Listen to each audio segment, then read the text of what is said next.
Great. I want to greet everyone here tonight. I'm Frances Beinecke. I'm the president of NRDC, the Natural Resources Defense Council. We have a lot of friends here from NRDC, and I want to welcome you and also welcome or at least join all the people who are here from Google. This is a great evening for NRDC. We're at a real moment of change in this country, and one of the issues, or the key issue, that we've been working long and hard on, which is curbing global warming and the intersection with global warming and a new clean energy future, and how that gets addressed in the current economy is absolutely top of mind for us. And we're very fortunate tonight to have Eric Schmidt from Google address that issue. He's been a great leader and, as I think you all know, is involved with the President-elect's Transition Economic Advisor team. So I think this will be a wonderful opportunity for us to hear directly from him how he envisions a clean energy future and how that merges with how we can move the economy forward. We have many great friends here tonight. I just want to recognize a few. Our chairman, Dan Tishman, who where is Dan? There is Dan. Welcome, Dan. And of course, our founding director, John Adams, who needs no introduction, but is one of the great leaders in the environmental movement for many, many, many decades. So what we're going to do is Eric is going to begin and tell us a little bit about his views, and then I want to introduce two other very important people. Dan Riker. Dan Riker is the director, I have to get this right, of Climate and Energy Initiatives at Google.org. He's also a former NRDC staffer, which we're very proud, and he's currently on the Obama Energy and Environment Transition Team, too, as well as being a former Assistant Secretary for Efficiency and Renewables in the Department of Energy. So he is a true expert, joined by our own co-director of our energy program, Ralph Cavanna, who for 30 years has really been leading the charge on how we promote energy efficiency and develop a new energy future for the United States as well. So this is an amazing team, and Eric's going to start off and give us his views and strategy of how to move forward, and then we'll have some questions, conversation among us, and then questions from you. Well, thank you. I've had the privilege of working with NRDC and with Frances in particular for some years here. And this organization is the organization that gets stuff done. There's a lot of organizations that sort of talk a lot, and something about the construction, and I think we have a few people who know how this was done, and I'm sort of in awe of what you did. You managed to figure out both the policy and the enforcement side of what you're really trying to do. So if there's anything that I can say about the NRDC, this is an organization that's worth supporting, following, and participating in, partly because of Frances' leadership, of course, but also because it's a systemic solution to a big problem. It's been around for a long time, and it's got a pretty impressive track record. You know, my story, it's easier if I tell this as a story, is I went to an NRDC event, and someone said 40% of the energy and emissions comes from buildings.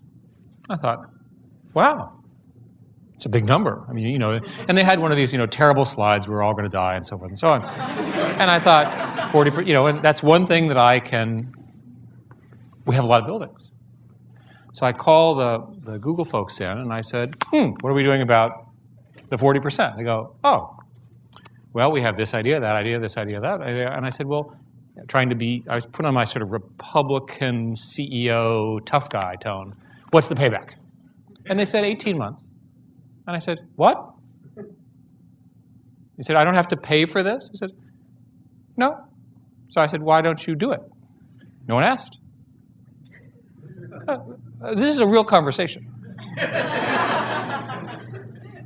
So all of a sudden I realized all I had to do was to ask.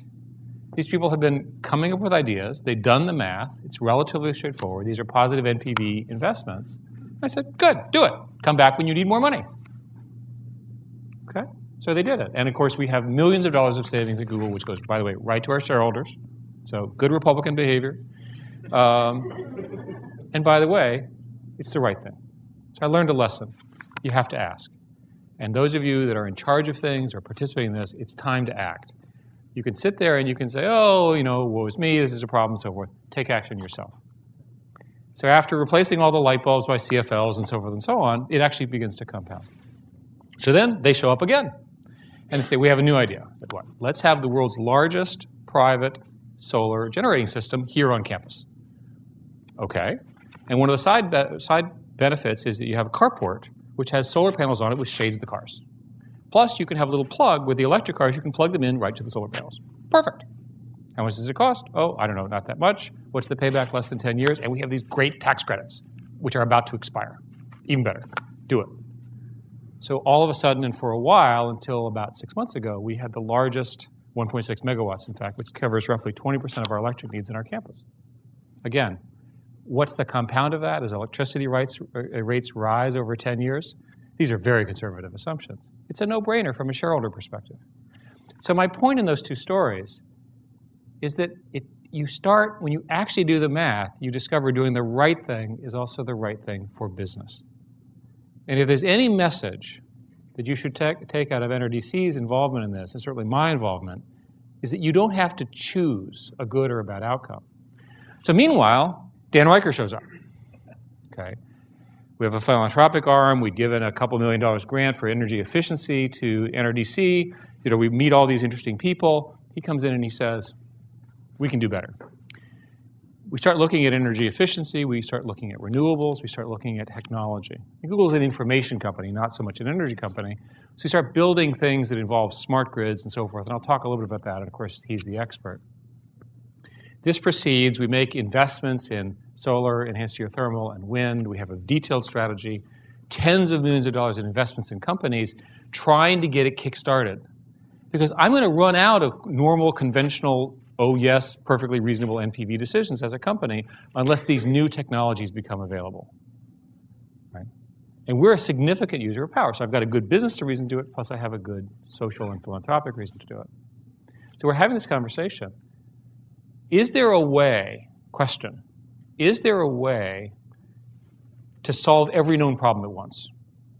Okay. I'm tired of everyone complaining. Right? I've learned something here, which is that if you do the right thing, you can solve multiple problems.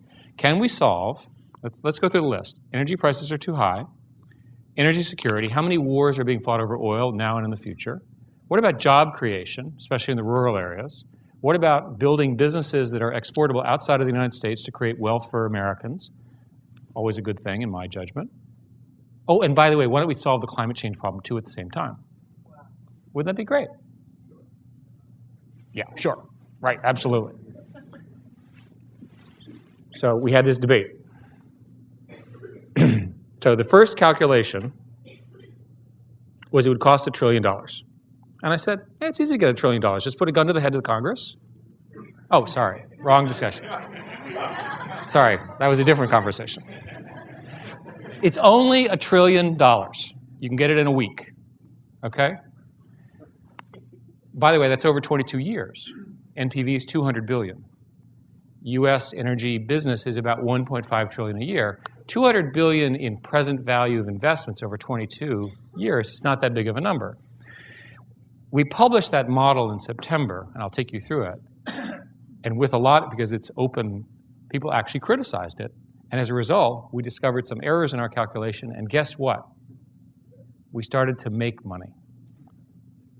And at $4 a gallon, we actually make about 1.8 trillion as opposed to losing $1 trillion.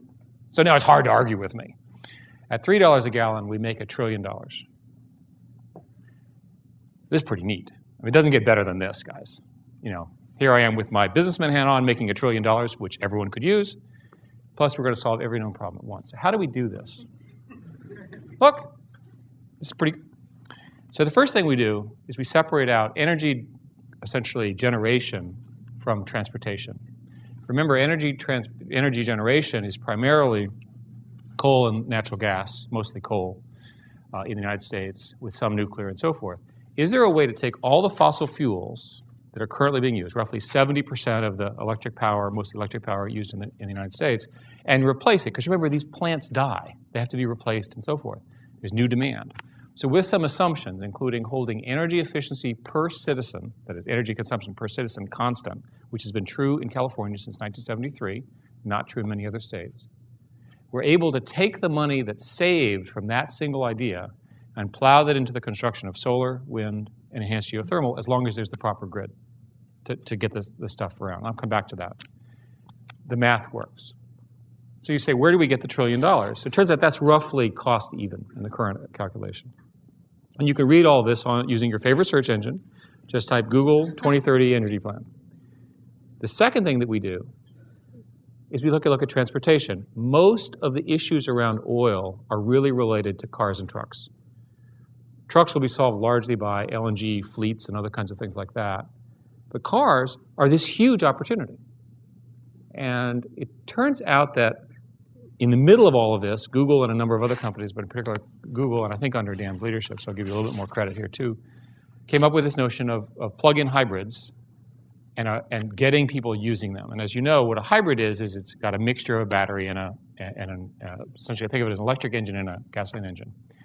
That electric engine uses the battery and so forth. Plug-in hybrids essentially have a bigger battery and they use the battery more. It's the easiest way to understand it. The latest technology uses the battery to power the electric motor, and that when the battery runs down, the gasoline engine turns on, charges the battery powers the electric motor, car goes off. Okay, what kind of efficiency can you get with such a device? About 100 miles per gallon.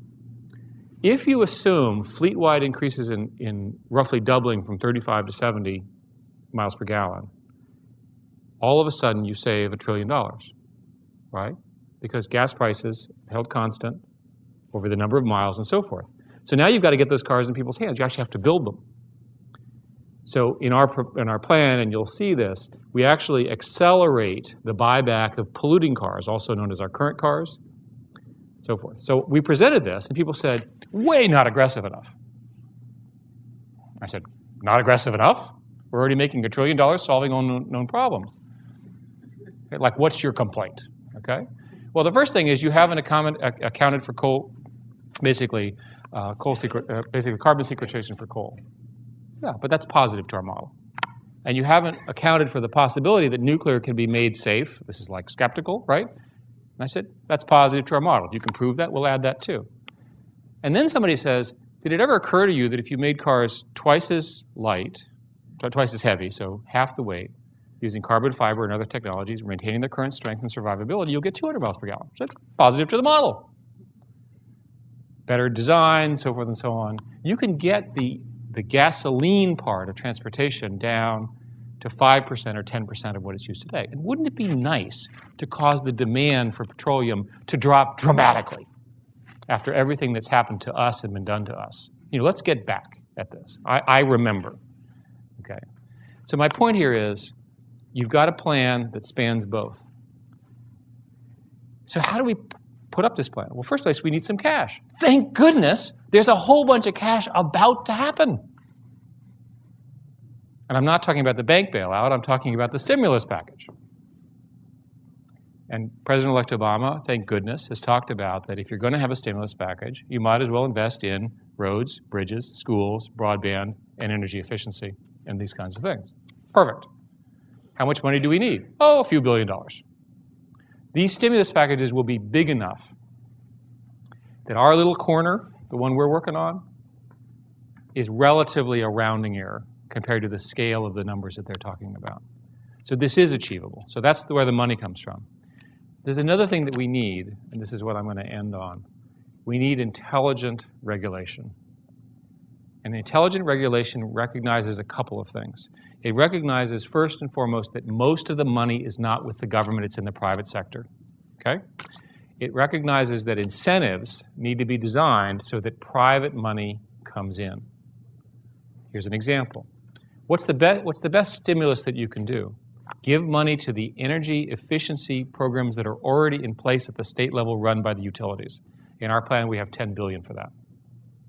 It immediately goes to work. What's the best insulation program you can do? There's already a low-income weatherization program that's unfunded, authorized, and in place.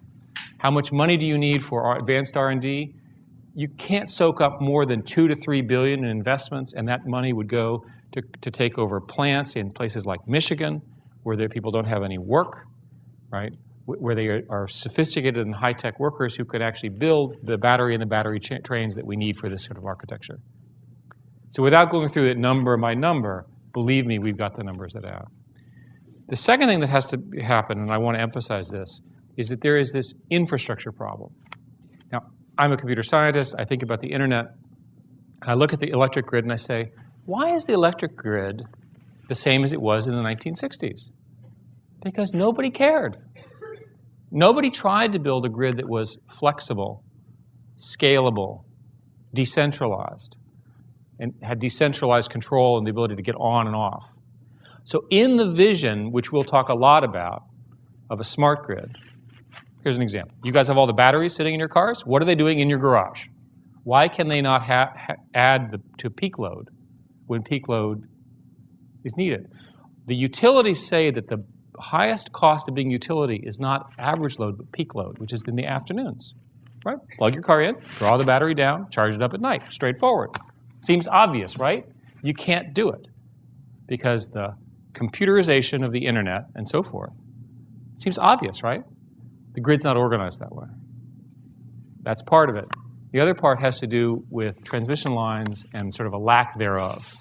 So here we are, private sector, billions of dollars, solar, wind, so forth and so on, plus the stimulus package to get it going, all those unemployed workers, all the suppliers just ready to go, all these people buying up desert in New Mexico for cheap, thinking that they're going to put their solar panel there, and then they discover they can't connect to anything to get it out, and so the land is worthless.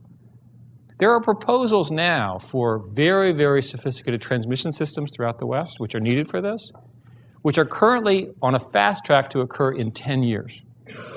Okay? We don't have 10 years, guys. Look at the math of climate change. If you want to be in a hurry, look at the compounding, look at the math. We don't have time. So there's a series of things that the federal government in particular can do around renewable portfolio standards and interconnect agreements to accelerate that. The money is there. The utilities are willing to do it. The private sector is behind it. I would argue that the compelling need is there. And I will finish by telling you I cannot imagine a better use of everybody's time than getting the energy infrastructure of America rebuilt. It solves every interesting problem, all the things we care about, all the things you care about, and it is achievable, and it's the perfect American challenge.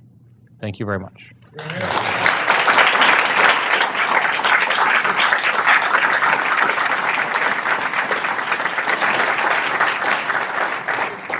I'm Ralph Cavanna, the Energy Program Co-Director for NRDC, and the plan for the rest of the evening is for me to comment very briefly on Eric's remarks and then initiate a conversation which will quickly draw as many of you in as we can, so be thinking about your questions. Now, what I wanted to say about the Google 2030 Clean Energy Plan is that what you've just heard is a quite wonderful rebuttal for the most common mistake that has characterized American energy policy for 30 years, dominated the Congress that entire time. It was referred to during the recent presidential campaign as the all-of-the-above strategy. Its fundamental insight is that to meet America's climate and energy challenges, you've got to do everything as rapidly as possible. All the coal, all the nuclear, all the gas, all the renewables, all the energy efficiency. The Congress of the United States never met a resource that it didn't like. And if you've got an articulate lobbyist or an attractive scale model, and sometimes you only need one, you can be reasonably assured of being included in the next federal energy bill. But the problem is we don't have unlimited resources, and Eric has laid out the time constraints that we face, and all of the above just doesn't work. What he's given you instead is a system where, after letting winners and losers emerge on the merits, you have a future you can believe in, driven by and dominated by energy efficiency and renewable energy. To tease out just a couple of pieces of it and give you a sense of what we're trying to do to realize that vision, notice the importance, first, of two things that he talked about a lot that most people never talk about in this context. One was the importance of energy efficiency as a resource. And when I subject Dan Riker and Eric Schmidt to merciless cross-examination, I'm going to ask them a question about energy efficiency that all of you want me to ask, in terms of why groups like NRDC have not been able to make it sexy, why Eric is not. And I'm going to answer that question. I'm going to answer that question by turning to my friend Dan Riker and He doesn't work there either. He doesn't work there either, but Eric, he did it one time. You work there. He's a credible guy, and he's going to give you the first insight into how we're going to make it work. But, the good news is, even without making it sexy, we have succeeded, Eric, to reassure you just a little bit, in actually making it a very high priority resource, an investment candidate for a sector you also talked about that most people don't, which is America's even more boring down-home, hometown utilities. The electric and gas utilities that connect through their wires and pipes to more than half the global warming pollution in the U.S. economy. And a critical challenge, if you want to think about the investment Eric was talking about what we need to do to realize that efficiency and renewables vision, the utilities are critical. They manage those ancient grids he talked about. They make the investments in the renewable energy resources. They're in a position to push energy efficiency as an alternative to power plants if you give them an incentive to do it. For most of the utilities in the United States, for most of its history, they had perfectly perverse incentives. If their customers used less energy, they automatically lost money. If they bought renewable energy from an independent supplier, and more of them want to sell, at best they could pass the cost through. They had no earnings opportunity, comparable to what they could get if they built one of those coal or nuclear power plants. And what did you get for most of the history of the utilities with those sorts of incentives? Unsurprising and wholly uninspiring results, and that's changing. What I want you to know is just this past Tuesday, NRDC and the nation's utilities, the Edison Electric Institute, which represents them, which I expected to spend my career suing, went before the National Association of Regulatory Utility Commissioners and essentially embraced Eric Schmidt's vision. What we said was, we are prepared to go before all of you state regulators to change the rules so that energy efficiency or renewables are profitable for utilities if done well, and so that utilities as a collective whole, those entities that account for half the global warming pollution, can together work with us, with all of you, to get the goal is easy, simple, maybe not sexy, but rather compelling. It's all cost-effective energy efficiency. All the energy efficiency we can find at lower cost than power generation it replaces, and the Google Energy 2030 plan gives you some sense of how big a deal that can make. Two other very quick points. One of the most powerful engines for making energy efficiency happen at the scale we need it, as quickly as we need it, is to lock in the gains we get through the incentive program's inefficiency standards. There's a lot more we can do there. The nation's utilities pledged on Tuesday to join us in advocating more aggressive efficiency standards in every category of energy use. To give you an early example of the success of that partnership, most of you probably didn't even realize that just within the last year, we managed to get an efficiency standard passed by the federal government, drafted at NRDC with Google's support, that will affect every one of America's 4 billion sockets that light bulbs screw to. I bet you didn't know we had 4 billion sockets. A large fraction of them represented in the homes in this room. Every one of those 4 billion sockets, every one of them will dramatically improve its energy efficiency by 2012 and even more dramatically by 2020. By 2020, the average light bulb will use less than a third as much electricity as it does now. The notion is performance-based standards, guys. You don't dictate the technology, you set the standard, you let entrepreneurs figure out how to meet it. I think what I want to do now is begin a conversation about the last and maybe most important part of this discussion. How are we going to get Congress? The one thing we clearly need Congress to do is to act on climate, set limits on mandatory limits on global warming pollution. This is a group that will have a lot to say about how that happens and how quickly. As a way of initiating that conversation, I want to ask my friend Dan Riker, former Assistant Secretary for Energy Efficiency and Renewable Energy, the question that I was asked at the most recent NRDC staff meeting. And Eric, it was not quite the one I just framed. It was even more embarrassing from my perspective. It was, how can we make energy efficiency as cool as Google? And Dan, I know that you have thought deeply about that from both institutions, and I know that you have at least an initial illustration to provide as to how this might be done. Well, thank you, Ralph. And Eric, Francis, John Adams, great to see you all, great to be here. I'm really thrilled to be able to participate. And this is the question that we've been struggling with for decades, which is this low-hanging fruit, as we call it, the low-hanging fruit that in fact grows back. You go from incandescent bulbs to compact fluorescent bulbs, you go from there to LEDs. Energy efficiency is what we've really got to move into the system, and we have not succeeded very well in doing that, despite lots of good work. But I think we're on the verge of this turning around, thanks to work by organizations like NRDC and people like Ralph. But I was talking to Ralph earlier, and my greatest moment during my 8 years in the Clinton administration, my most fun moment, involved energy efficiency standards, not one of the most exciting achievements of the Clinton administration, but we were, in fact, after lots and lots of work, hundreds of pages of regulations that we set, we were issuing a new standard for the efficiency of refrigerators. And NRDC had pushed on this very hard, as did other groups.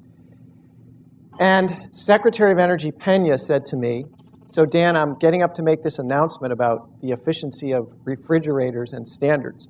To him, not the most exciting thing in the world. And he said, so what should I say? And I said, I thought to myself, you know, a week ago, Mr. Secretary, the President of the United States gave his second inaugural address, and he talked about building a bridge to the 21st century. And I said, why don't you get up and announce we're building a fridge to the 21st century? It was the quote of the week in Newsweek. Front page of the New York Times. I said, that's it. I've done it.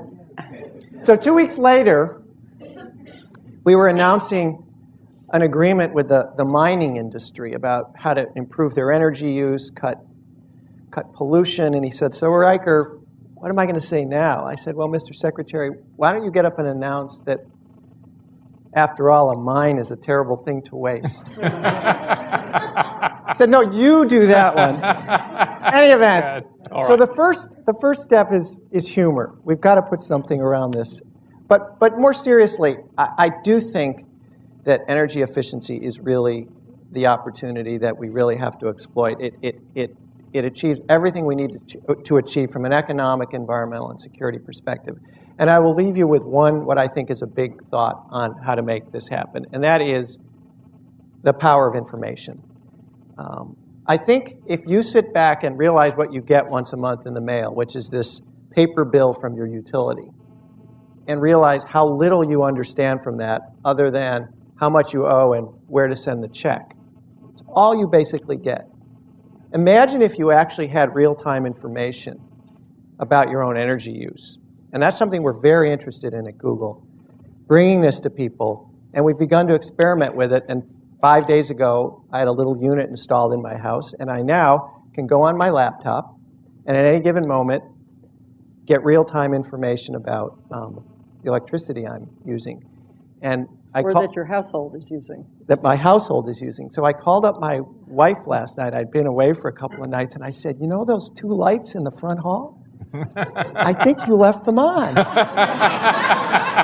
She hated me for this. But in any event, information, I think, is going to be very empowering for people in terms of energy use. Added to that, I think... You should use a different story. We have another engineer that's reduced his consumption by some huge number. Yes, so there we have an engineer at Google who did the same... No assistance from his wife. No assistance from his wife. He started monitoring his own house, and he realized that he had not 1 but 2 refrigerators, and he looked into how old they were. Typical of engineers not knowing exactly where they live. And things like this. He looked into them and he realized that they each were over 20 years old. And trying to figure out why he was using so much electricity, he went online and in fact discovered that these were among the biggest energy users of all refrigerators ever built. And he replaced both of them, and his electricity use dropped by 50%. So he got some information. It didn't take much time to do something with it. He made a changes in his house, and he will receive. And if he's a Californian, his utility paid to cart that refrigerator away and captured the chlorofluorocarbons from the insulation. He got not 1 but 2 incentives. That probably didn't happen. Now, what I want to do now is ask Eric and Dan the 2 skeptical questions that many of you want me to ask them, and then we're going to open it up to all of you, and Francis is going to manage the conversation. The first skeptical question is, okay, guys, that was all very well as of mid-2008, but now there's a looming recession. Fossil fuel prices are going in the opposite direction very rapidly. Why won't we simply slip into apathy and paralysis once again and indefinitely defer the future you just described to us? You want to go first, Dan? Well, first place, I'm not sure that all fossil fuels are falling indefinitely. People are aware that gasoline prices have come down. All of the arguments are still true, even at the current prices. I suppose if gasoline went down to 10 cents a gallon, we'd have a different situation. But gasoline is still higher than it has been for many, many years. And there's every reason to believe that the same incentives are there. In addition to that, the government has wisely increased the CAFE standards to 35 miles per gallon, although it's been delayed. Let me point out that China has implemented one that implemented to the same number right now. So once again, there are many reasons to go forward. But from my perspective, the arguments that we're making are really independent of the current prices, because the long-term trend over a long enough period of time, we're running out of these things, guys, and when you run out of things, the prices go up. It's harder to find them, people fight wars over them, and so forth and so on. Yeah, and I'd simply add that I think in this crisis that we're facing is this great opportunity to make the kind of investments that we've long needed, and we finally have the justifications. We've had the environmental justifications, we've had the security justifications, now we have an economic justification. the electricity grid desperately needs to be rebuilt. We need to build 20,000 miles of transmission lines if we're going to move wind from the Dakotas to Chicago or from the desert to Los Angeles and Las Vegas. We need to put a smart meter in every home in the United States so that all of us can, in fact, take advantage of real-time information and real-time prices. So we're tens of billions, hundreds of billions of dollars should be spent, can be spent with huge economic returns and huge benefits from an environmental. And the other thing to note is that there is a series of cap and trade bills in the Congress, which are clearly going to get debated in 2009. In my conversations with senators and congressmen, they believe that these systems in one form or another will be implemented during this coming session, which is a 2-year session. So even if you assume collapse of the previous prices and so forth, with cap and trade in place, the incentives around efficiency become so much clearer. And what also comes from that are the revenues that are derived from essentially auctioning the permits for greenhouse gas emissions. And those revenues are very significant. So instead of having to, in a sense, use taxpayer dollars as we will in this initial stimulus, we will have a new source of large amounts of fund that can be invested in these changes that we desperately need to make. And, go ahead. Can I just ask, yes. Eric, I mean, you've been talking to members of Congress about cap and trade program, but you're also in conversations with other CEOs, leaders in the business community. So do you see them joining you in this view that this legislation has to pass? Where do you see the business community, your peers? Are they in these same conversations that you're in, or what do you think is going to bring them along?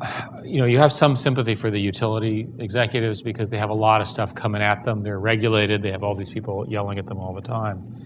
And they don't necessarily have a technological leverage point that a lot of other businesses do. The CEOs that I've spoken with all express a concern that cap and trade be done in such a way. You have a problem with cap and trade of what's your starting point, right? Once the starting point is established, it looks like the market worked pretty well. But the primary concern is actually a tactical one. If you've already made tremendous efficiency gains, you'd like, as part of starting in the cap and trade system, to not be penalized for that good work. And you don't want the worst polluter to get the largest gain. So there are many people working on making sure that the starting condition for cap and trade is such a thing. And that's, in fact, what I hear. Most people that I've talked with either accept or grudgingly accept that there will be a cap and trade because they all have families and children, and they all understand that eventually you're going to have to put a price on carbon. There are some people, and I was in a meeting on Tuesday where we had this sort of, I thought, relatively bizarre argument among the utility companies of whether it was better to have a carbon tax or a cap and trade system. There are complex arguments in favor of the two, but I observed that one has the word tax in it and the other one does not. Therefore, the other one will win. That's right. I want to ask you all to join me in thanking Eric for his time so much. Thank you, Ralph. Thank you, Dan. And thanking our hosts at Google.